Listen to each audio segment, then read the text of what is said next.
Әлия Молдағұлова атындағы шағын орталықтың негізгі мектебінің 7-ші сынып оқушыларымен қазақ тілі пәнінен шебер сабақ. Пән мұғалімі Несіпбаева Жанат Оразбайқызы. Бөлім атауы дұрыс тамақтану, гендік өзгеріске ұшыраған тағамдар. Сабақтың тақырыбы тамақтану мәдениеті.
Сәлеметсіздер оқушылар.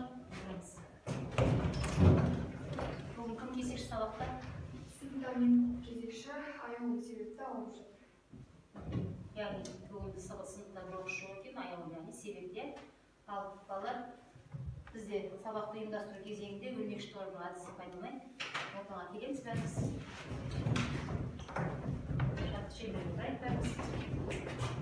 Яғни бүгінгі сабағымызға мен сәттілік тілеймін. Арға келесі оқушы қойып.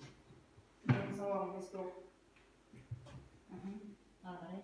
Бүгінгі сабағым жақсы өтсін. Бүгінгі сабақты жақсы неге? Сабақта 5 сабақ өтпес. Мына үшінші сабақ. Келесің, мына жұпарға беріп. Бүгінгі сабақта өте жақсы. Бір жағын ұстап қал. Бүгінгі күнге сәттілік. Бүгінгі күнге сәттілік тілейсің. Бүгінгі сабақта 5 сабақ өтпес. Мына аяғын бер. Бүгінгі сабақта көңілді болуы керек. Сен кімге беріп? Кезек. Сабақта 10 бала. Аяғына беріп. Аяғына. Бүгінгі сабақты жақсы неге? Беріп, оны қатқа беріп. Қандай тілек тілейсің ол қатқа? Жақсы. Сен маған беріп ғой? Аспаныңыз ашық болсын. Ой, рахмет. Яғни, бүгінгі бала. Бүгінгі әдісіміз өрмекші тор әдісі ғой, отырамыз. Яғни, бүгінгі сабаққа біз бір-бірімізге жақсы тілекті тілеп, сабақтың сәтті өтсін, аспаның ашық болсын деген сияқты тілектермен сабағымызды бастаймыз. Ал балалар, келесі бізде үй тапсырмасы. Біз алдыңғы сабақта білесіңдер, үйге тапсырма берілген, бір жылы жұмысын орындадық, содан кейін үйге берілген тапсырма болатын, яғни ережелерді қайталап келу болатын. Сол үй тапсырмасын мен сіздерден қазір картошка фри әдісі бойынша үй тапсырмасын сұрағым келіп отыр. Яғни сіздерде әрқайсыларыңызға бір-бір сұрақтан қойып, сол бойынша жауап бересіздер. Ерікті сөз тұлғасына қарай қаншаға бөлінеді дейді. Ал жұпар, өзің сұрағыңды оқы, тағы да. Ерікті сөз тұлғасына қарай екіге бөлінеді. Негізгі және туынды болып. Негізгі ерікті сөздер ол бөлшектеуге келмейтін сөздер. Мысалға, гөрс, тарс, солай. Ал туынды ерікті сөздер ол бізде қосарланып жасалатын сөздер. Отырамын. Келесі. Айғаным, сен жауап бере ғой. Еріктеуіш сөз мағынасына қарай екіге бөлінеді. Бейнелеуіш және еріктеуіш. Еріктеуіш сөз дегеніміз ол ерікте оны көрмейді, бірақ та ерік деп айтылады. Мысалға, сатыр сүртір етіп, тарс тұрыс етіп. Ал бейнелеуіш дегеніміз ол оны көреді, көріп тұрады, және де мысалы қисаң етіп, баң етіп. Отырамын. Келесі сұрақ. Сұрағымды оқи ғой. Келесі. Еліктеуіш сөз дегеніміз не? Еліктеуіш сөз дегеніміз ол заттың бір нәрсеге еліктеуі. Отырам, өте жақсы. Келесі. Кімге білейік? Нұрхат. Оқи ғой сұрағымды, саған қандай? Еліктеу сөз құрамына қарай қаншаға бөлінеді? Еліктеу сөз құрамына қарай екіге бөлінеді. Дара және күрделі. Отырам, өте жақсы. Келесі. Ақниет. Бейнелеуіш сөз дегеніміз не? Бейнелеуіш сөз дегеніміз бір затқа және соларды бейнелейді. Кім толықтырады? Бейнелеуіш дегеніміз не? Бейнелеуіш дегеніміз көру арқылы жасалатын дыбыстар. Яғни біз не? Көзбен көреді екенбіз, бейнелеуішті. Бізде толықтырып жауап берген ақын. Келесі. Нұрхат. Бағдабет. Бөлшектеуге келмейтін Сұрағымды оқи ғой. негізгі еріктеу сөз дегеніміз не? Бөлшектеуге келмейтін түбір етістіктер. Яғни бөлшектеуге келмейтінді айтады екенбіз. Ары қарай келесі сұрақ кім бізде? Ақнұр. Күрделі еріктеуіш дегеніміз екі түбірден қосылып жасалатын жалған сөз. Ары қарай келесі. Еріктеуіш сөз дегеніміз туынды еріктеу сөз дегеніміз бір сөзден туындайтын еріктеу сөз. Еріктеу сөзді, яғни туынды еріктеу сөз деп айтады екенбіз. Тағы да бір сұрақ қалды бізде. Кім жауап береді? Кім? Аян. Дара еліктеу сөз дегеніміз не? Дара еліктеу сөз дегеніміз ол бір нәрсенің тарс тұрс деген мағынаны білдіреді. Дара. Кім толтырады? Дара. Дара еріктеу сөз дегеніміз бір түбірдің Тек қана бір түбірден тұрады. Мысал айта қойшы. тарс және күн. Яғни тек қана бір түбірден тұратын еріктеу сөздерді біз не дейміз? Дара дейді екенбіз, Өте жақсы. Яғни сұрақтарға бір үй тапсырмасы болатын, картошка фри әдісі бойынша, яғни сұрақтарға жауап бердік. bizdегі дискриптор орындадық, яғни биздегі қалыптастырушы бағалау қалай тәтті бәліштермен бағаладым иә сіздерді. Келесі балалар, сіздерге топтарыңызда аттар иә, топтардың аттары, яғни бірінші топ сіздердікі тағамдар, екінші топ сусындар, үшінші топ жемістер болып үш топқа бөліндіңіздер.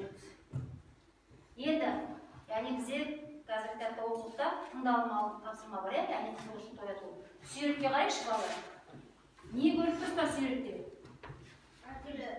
Жеміс-жидектер көріп тұрсыздар. Тағы да не көріп тұрсыздар? Көкөністер, тағы да зиянды тағамдар. Ол да бар, дұрыс айтасың, өте жақсы. Тағы да не көріп тұрмыз? Жалпы. Бұл жерде жеміс-жидектерге олжат құйып жатқан. Тағы да тағам көріп тұрмыз, жеміс-жидек көріп тұрмыз, яғни жалпы осының бәрін не деп айтамыз біз? Тағамдар. Яғни тамақтану мәдениеті мінекей балалар. Яғни бүгінгі біздің тақырыбымыз қалай екен?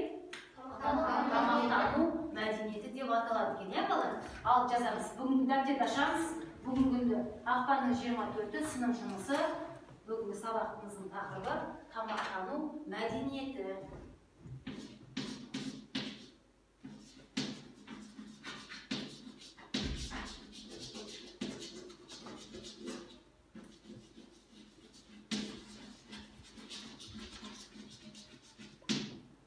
Тамақтану мәдениеті.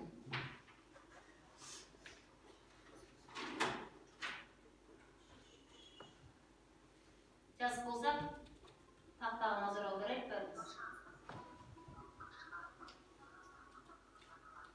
Естіп тұрмын дауыс сөзін?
Яғни бізде бүгін тамақтану мәдениетіне байланысты көрдіңіздер қазіргі видеоны. Жалпы не айтылған осы кезде? Дұрыс тамақтану. Және ұйықтар таңғы асты, түскі асты, кешкі асты өз уақытымен ішу туралы айтылған. Спортпен шұғылдану керек. Спортпен шұғылдану. Таңғы сағат бойы тамақ ішпесе қан азайып кететін болады. аз мөлшерде, бірақ жиі тамақтану керек. Содан кейін тағы да уақытымен тамақтану керек. Одан бұрын ең басты тамақтана алдында міндетті түрде гигиена сақтау керек, қолды жуып тамақтану керек. Содан кейін тағы да тамақ ішкен кезде отырып, бір орында отырып тамақтану керек. Содан кейін тамақ ішіп болғаннан кейін не су ішпеу керектігін айтып отыр, дұрыс. Ал балалар, оқу мақсаты біздегі сабағымыздың бүгінгі мақсаты тыңдалған мәтіннің мазмұнын түсіну, ұсынылған ақпарат бойынша факті мен көзқарасты ажырата білу. Екінші мақсатымыз шылау түрлерін ажырата білу, орынды қолдану.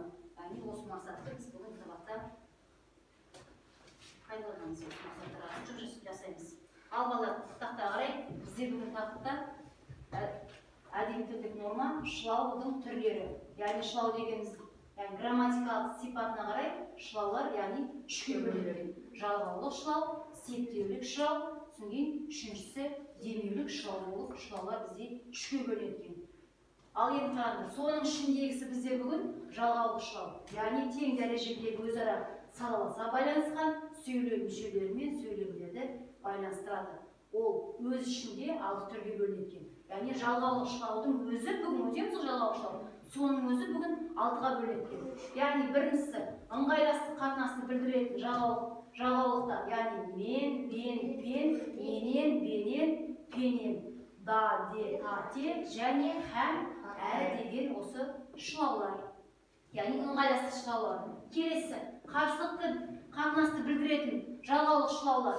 Бірақ, алайда дегенмен, әйтпесе, әйткенмен, сонда да дегеніміз қарсылықты жалғаулықтар деген. Келесі талғаулықты қатынасты білдіретін жалғаулықтар. Олар не, немесе, я, яки, болмаса. Себеп салдарлы қатынасты білдіретін жалғаулықтар. Олар себебі, өйткені, сондықтан, сол себепті көрінемі, себебі білдіріп тұр. Келесі шарттық қатынасты білдіретін жалғаулықтар.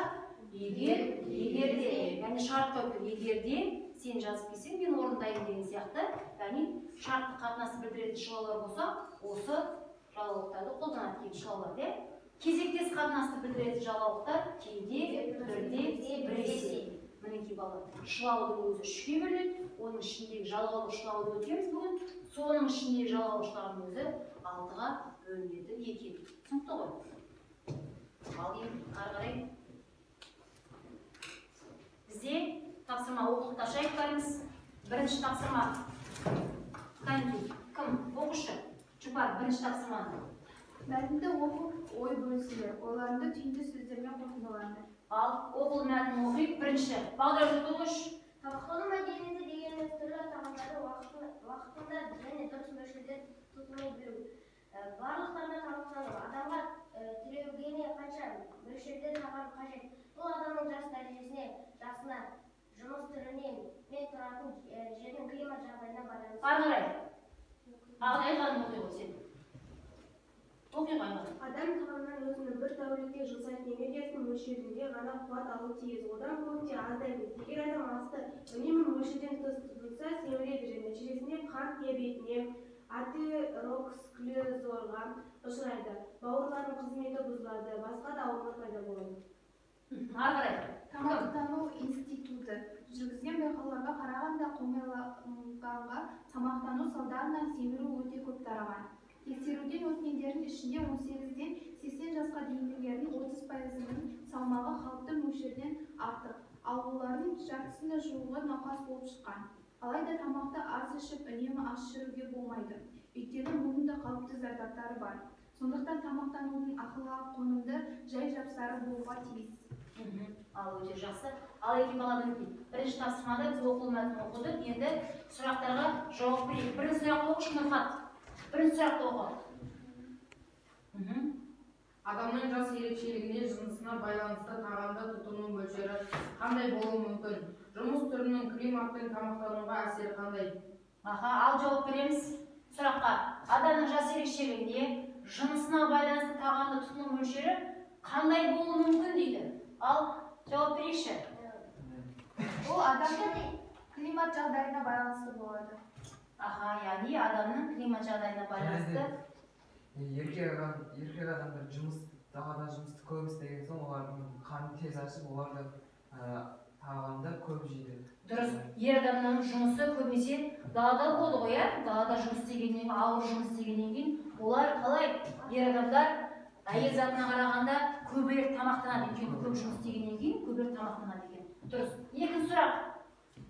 Қомағайлана жеудің адам ағзасына мәдениетіне кері әсер етуінің себебі неде? Неде себеп ал? Қомағайлану деген тамақты көп жеу және де адам денесіне де байларды жеу. Иә, және тәтті тағамдар. Өзінің тойғанын білмей. Яғни өзін тойған тоймағанын білмейді, қомағайланып, бірінің артынан бірін жейді екен, иә? Алға келесі сұрақ. Ақылға қонымды тамақтану дегенді қалай түсінесіңдер? Кім айтады? Дұрыс тамақтану. Дұрыс тамақтану. Ол жемес-жидек тамақтану. Өз мөлшерімен дәл уақыттарында тамақтану. Адам денсаулығына пайдалы. Яғни өте дұрыс. Яғни сұрақ бұл тапсырмада біз айтты, яғни сұрақтарға кім жауап берді бізде? Сұраққа Ағны жауап берді, тағы кім? Бағдәулет жауап берді. Тағы да сендер ма? Осы топта береге. Яғни сұрақтарға жауап бердік. Яғни дискриптор тапсырмасын орындады. Бұл тапсырмадағы бізде қалыптастырушы бағалау жемістер әдісі бойынша, яғни сіздерді бағалады. Келесі тапсырма. Екінші тапсырма. Оқу нұрқатты екінші тапсырманы оқышы. Оқу мәтінін жалғаулы шылауларды тауып түрлерін ажыратыңдар. Оқу мәтіні бізде бағана оқу мәтін берді ғой, иә? Сол оқу мәтіннен жалғаулы табамыз, дәптер ашамыз. Екінші тапсырма жазамыз. Тек қана сөйлемде емес, жалғаулы шылауларды ғана көшіріңдер. Қайсысы? Жалғаулы шылаудың ішінде қайсысы? Оқу мәтін ішіне орындаймыз тапсырманы.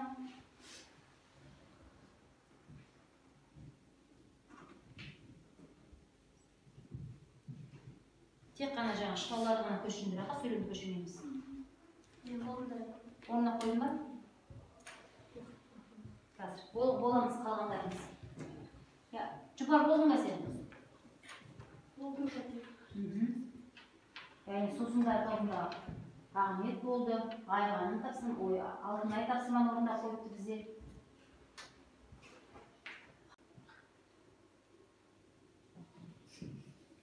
Болды ба?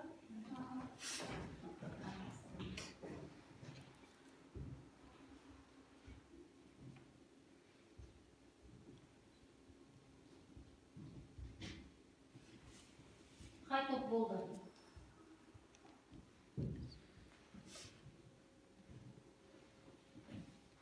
Болды. Ал оқи ғой.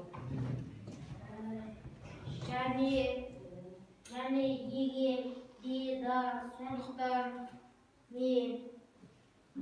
Яғни бұл бізде қай шылаулар? Жалғаулы шылаудың ішінде қай түрі? Ыңғайластық. Жоқ, да, де, және дедің ғой, олар бізде қай шылау? Ыңғайластық. Ыңғайластық шылау. Аха. Ары қарай Айған ағылшын болыңдар ма? Ыңғайластық шылаудан бұл жерде және, бен, те, да, де. Шарттық райдан егер. Егер, тағы да сіздер. Те, да, де, егер, сондықтан, алайда, да. Қай?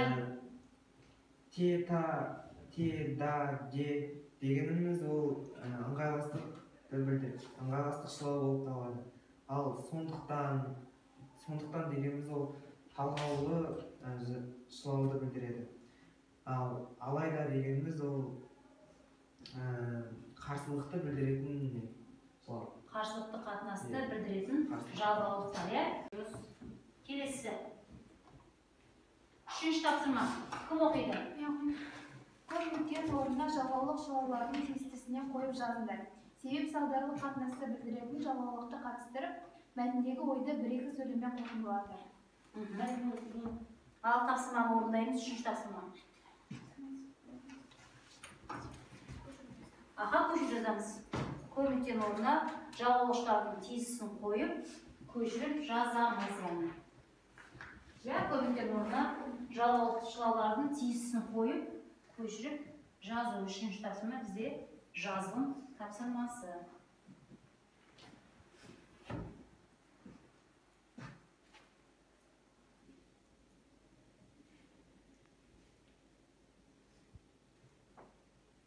қатесіз әдемі әрі жылдам жазамыз иә тапсырманы.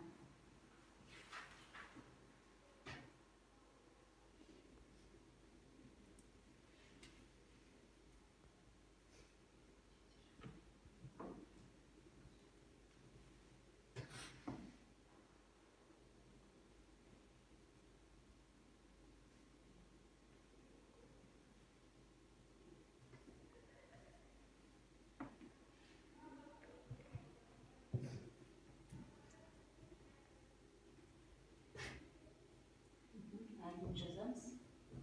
Тапсырманы қатесіз орындаймыз әрі.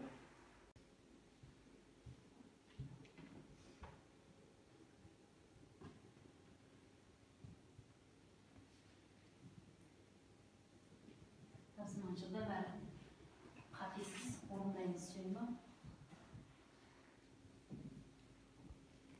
Қай топ болып тапсырманы орындап? Болып қалдық па?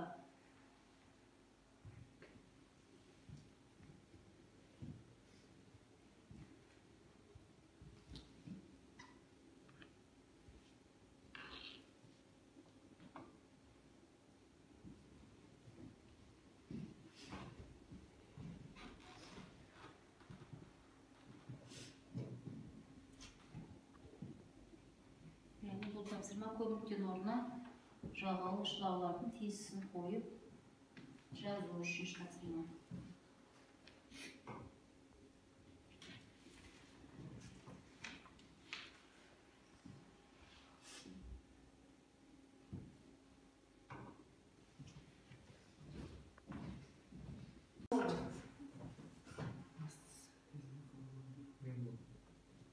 Болды ба?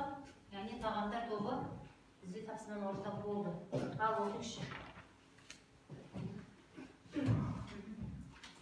Ас қабылдау кезінде ойыңызды басқа нәрселерге бөлмеңіз, тек тамақтануға ойланыңыз. Егер тамақтану кезінде ойыңызды бөлсеңіз, онда қорыту қабілетіңіз жоғарылайды. Ас қабылдау кезінде 4 түрлі тағамдан артық тамақтанбауыңыз.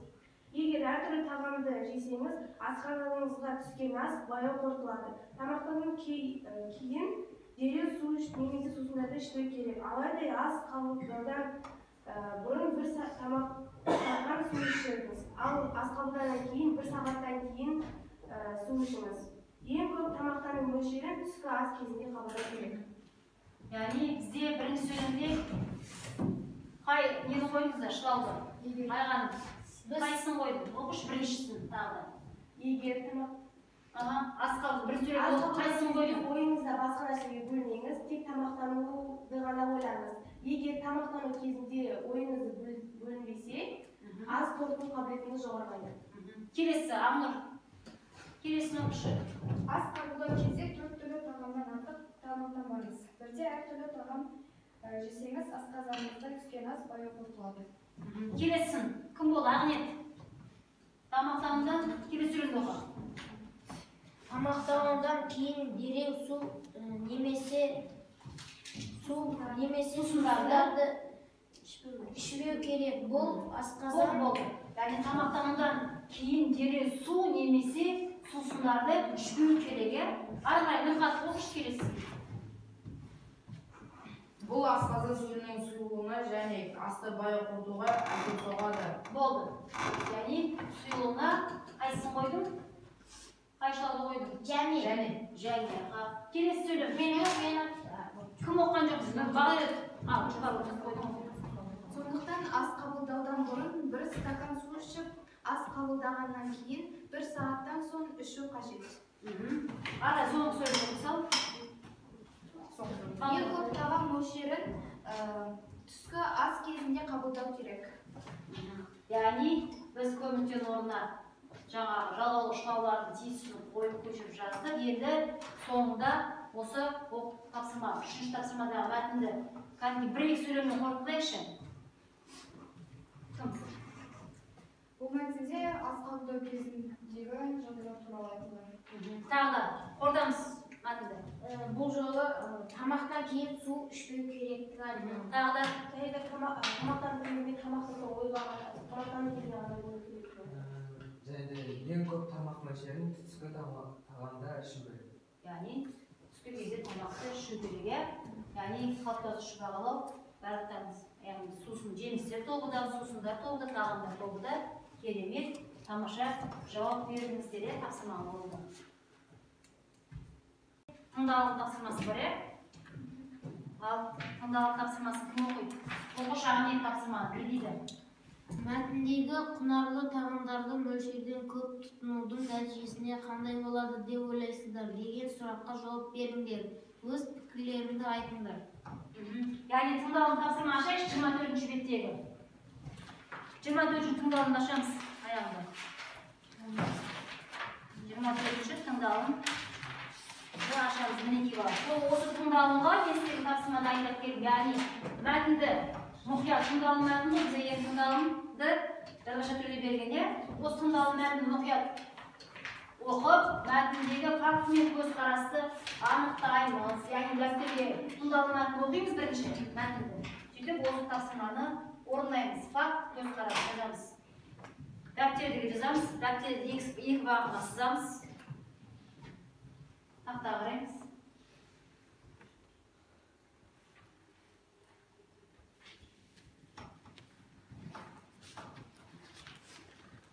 Кім шығар тақтаға? Біреу орнына ішкенде.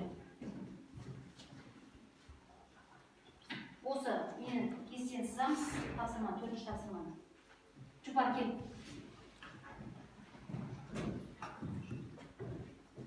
Қалғанымыз дәптерге өзіміз орындаймыз.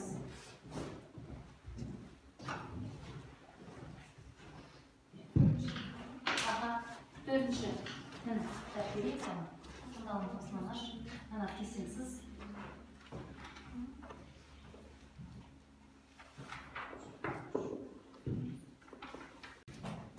Қалғандар өз-өзіміз сызамыз. Дәптерге орындаймыз тапсырманы. Әдемі. Әдемі жазамыз. Көз қарас.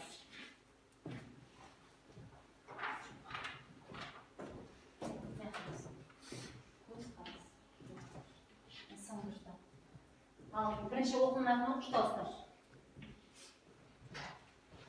Соңғы 20 жылдың ішінде тұрмысымызда көп оң өзгерістер болды. Жыл сайын еңбек ету жағдайымыз жақсаруда. Жаңа машинелер немесе технологиялар адам еңбегін жеңілдете түсуде. Адамдардың жеке көлігі көбейіп, қоғамдық транспорт дамуда. Халықтың көпшілігі барлық жағдайы жасалған үйлерде тұрады. Ағаш жарып, пеш жағып жатқан жоқпыз. Ал электр көмекшілеріміз ше, үйімізді шаңсорғыш тазартады, киімді машина жуады, етті электрлік еттартқыш турайды. Қысқасы күш қуат жұмсауымыздың жылдың жылға азайып барады. Ал тамағымыз ше, біз неғұрлым құнарлы тағамдарды, етті майларды, көкөністерді, жемістерді көп пайдаланатын болдық. Нәтижесі қандай болады деп ойлайсыздар? Семіздіктің себебі бола ала ма? Ал осы тапсырма бойынша кестені толтырамыз, иә? Кестенің бірінші жағына факты, екінші жағына көзқарас жазамыз. Қалғандарымыз әркім өз орындасын, иә? Қалай орындайсыз?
оқуға тапсырмаңыз қалай орындады?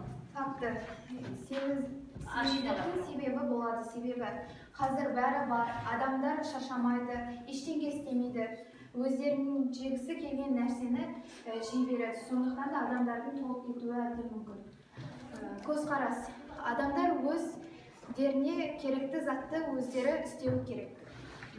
Ал отыра ғой. Қазір басқа кімнің жауабы қалай? Қазіргі барлығы машиналар істейді. Көзқарас. Қазір барлығы шынымен барлығы машиналар істейді. Менің ойымша семіздікке алып келеді. Тағы да кім? Қышқыш қуат жұмсалатын жылдан жылға азайып барады. Көзқарас. Біз көп құнарлы тамақ жеген сайын адамға салмақ қосылып немесе мөлшерден көп тамақ жеп тамақтансақ, барынша көп салмақ жиналып, адам еріне бастайды. Еріншектің әсерінен адамның күш қуаты азаяды. Бағдасына қойышқан. Қазіргі кезде ешқандай энергияны адамдар құртпайды, өйткені барлығын машиналар жасайды. Көзқарас. Менің ойымша бұл дұрыс емес, өйткені адамдар жалқау болып кетеді, сондықтан сенбейді. Яғни көп жұмыс істеп, көп қимылдамағандықтан, иә? Ал Ағанет, сен кіші? Ағаш жарып, пеш жарып жаққан жоқпыз. Өйткені жылытатын арнайы өзінің технологиялары бар. Жылытатын пештер бар. Және ол электр тоғымен жүреді. Нұрхан, сен жауабың қандай? Сен қалай орындадың тапсырманы? Қалай? Оқсашы еді? Өз нұсқаңды оқсашы, сен келеді. Қасқаша оқсашы. Факт. Толық адамдар семіруі. Себебі ешкім ештеңе істемейді, жалқаулықтан семіре бастайды. Көзқарас. Менің көзқарасым бір-бірінің тұрмысы өзгеріп, адамдар жалқаулықтан семіре бастайды. Өздері дым істемей, бәрін машина және басқа электр тұтқаны істейді. Яғни өздері дым істемейді дегенде, яғни қазір заманы қарай солай болып келеміз бе? Біз өзімізде істемейміз деп отқан жоқпыз ғой. Заман өзі солай болып келеді, иә? Яғни бізде қазір не бар? Кір жуатын машинамыз да бар. Тағы не? Тамақ істейтін өзінің арнайы бар ғой, тамақ істейтіндер, иә? Бәрін сатып қойсын, бәрін пісіріп беретін ол да бар. Қазір енді біздің ауылда болмаса, басқа жерлерде қазір от та жақпайды, иә? Отты өзімен тоқпен де, газбен де жағады. Тағы да не бар бізде? Мысалы, үйде жинайтын кезде баяғыдай қолмен сыпырғышпен сыпырушы еді, олай емес қазір. Оған да өзінің техникасы бар, иә? Яғни шаңсорғыш та бар. Яғни барлығы не? Заманға қарай бәрі сондай техникамен үйде жинайтын тамақты да істейтін болып, солай бұл өзі келеді, иә? Ал тамаша, яғни бәріміз өте тамаша жауап бердік, иә? Тапсырманы дұрыс орындадық. Келесі 5-ші тапсырма қалды. Мына мен сіздерді бөліп қойдым ғой топқа. Тағамдар тобы, сусындар тобы, жемістер тобы деп 3 топқа бөлдік. Яғни енді әр топ, яғни өз топтарының атын зерттейді. Яғни бұл 5-ші тапсырма кез зерттейік әдісі деп аталады. Яғни онда біз мысалы тағамдар тобы, тағамдарды зерттейсіздер, жарнамалайсыздар. Сіздер өз тағамдар, қандай тамақтар бар? 1-2 тамақты алыңыздар қысқа-қысқа. Соны зерттейсіздер, пайдасы зияны туралы ғой зерттегенде. Сол туралы жарнамалайсыздар. Жылдам 2 минут уақыт беремін. Сіздер де осылай сусындарды зерттейсіздер. Зерттегенде қалай? Зиянды, пайдасы болды ғой, кез келген нәрсенің. Соны зерттейсіздер. Жазбаша. Ал, жазамыз. Сусындардың көп түрі болады. Ішуге болатын және ішуге тыйым салынған. Мысалы, Кока-кола, Горилла деген сусындар, бұлар адамның ішкі құрылысына кері әсер тигізеді. Ішуге болатын сусын ол менің ойымша боржоми сусыны деп ойлаймын. Ол асқазанға өте пайдалы сусын. Абай, сенді? Зиянды және зиянсыз деп екіге бөлінеді. Зияндыларға кола, фанта жатады. Өйткені ол газды сусындар, ол денсаулыққа пайдалы. Ал зиянсыз сусындар, ол кәдімгі бұлақ. Денсаулыққа зиянды де жаңағы, иә? Зиянды. Денсаулық. Кола, фанта дедің ғой, олар зиянды. Енді зиянсыз. Қайсысы олар? Олар бұлақ суы және асыл минералдар, таулар. Сосын тағы да үйде аналарың жасайды ғой. Кәдімгі бақшадағы шиеден, алмұрттан, өріктен, шырын жасайды ғой өздері, ол да не? Пайдалы. Яғни газсыз, табиғи, қолдан жасалған сусын, шырындар. Шырын дейміз ғой аға. Нұрхат, сен қайсысын? Зиян. Сусындар. Зиянды сусындар, газды сусындар болады. Денсаулыққа зиян сусындарды көп ішуге болмайды. Себебі асқазанға кері әсерін алып келеді. Бірақ зиян екенін біле тұра ішеміз ба бәріміз? Ішеміз. Коланың да зиян екенін ішпейсің ба кола сен? Ішесің, көрдің ба? Зиян екенін білсек те, бәріміз де ішеміз сол сусындарды. Отыра ғой. Жарнамалары қандай? Жұпар.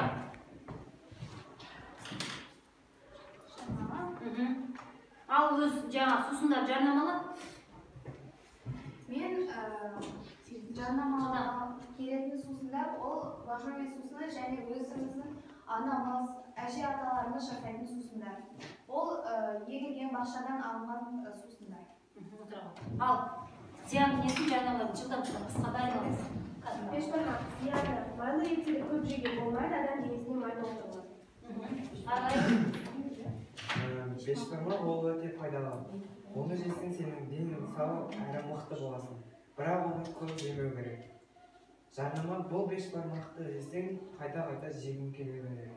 Көрдің ме жарнамасы қандай, Қайта-қайта жегің келе береді. Қан келесі жемістер тобы. Жарнама. Алма көктемнің кезінде ақ дастарханымыздың сәнін келтіретін жеміс-жидектерімізді жеміз. Дәмі тәтті, жүзі ашық жеміс алуларыңызға кеңес беремін. Пайдасы. Алмада көптеген дәрумендер болады. Адамның ағзасына өте пайдалы. Зиянды.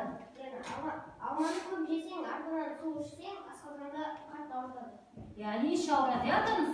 Жеміс-жидектен кейін, алмадан кейін су ішуге болмайды. Яғни біз 5-ші тапсырмада балалар, барлықтарыңыз тамаша жауап бердіңіздер, Келесі. Яғни бізде кері байланыс, балалар. Ашайыншы бәріміз телефондарымызды аламыз. WhatsApp әдісі арқылы, яғни бұл тапсырманы орындаймыз. Мен сізге қазір жеміс-жидектер берем. Сол жеміс-жидектерге не қылып, сізге жазып беремін, жапырақтарыңыз. Соған жазамыз бүгінгі сабақта не түсіндік, қандай мәлімет алдық. Осы жеміс-жидекке жазамыз. Қандай мәлімет алдық, не түсіндік, не түсінбедік. Соң WhatsApp арқылы маған жіберіңіздер. Кім қаншалықты түсінді, не түсінбей қалдыңыздар. Тағы қандай мәлімет алғыңыз келеді.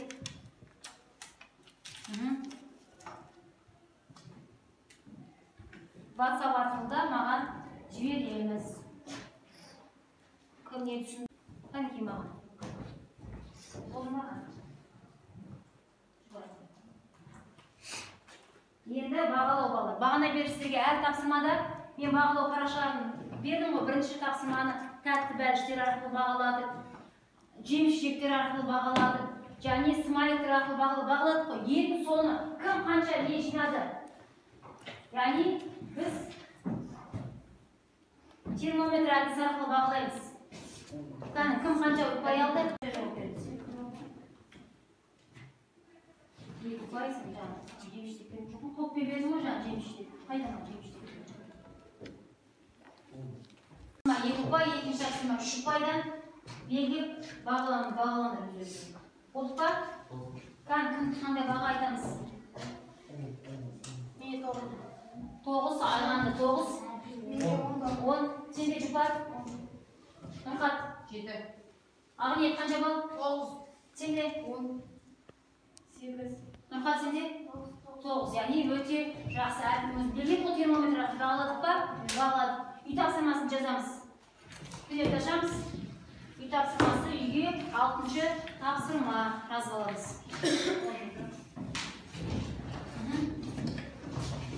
Сау болыңыз.